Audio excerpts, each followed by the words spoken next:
J'ai beaucoup suivi la course, en particulier celle de 11 Hour. Donc je suis très heureux pour eux de les voir remporter donc l'étape ici à Newport, qui est leur port, leur camp de base.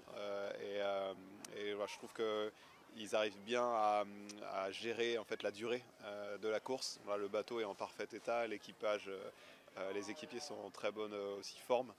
Et donc je pense que c'est un aspect très très important sur une course comme l'Ocean Race de tenir sur la durée, à la fois pour les hommes mais aussi pour le bateau.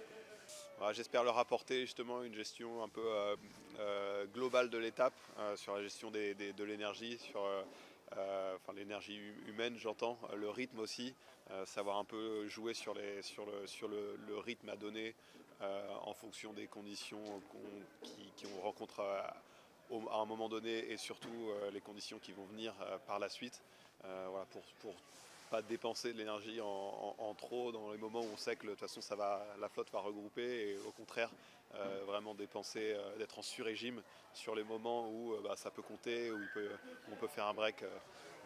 J'espère apporter ce genre de choses à l'équipe.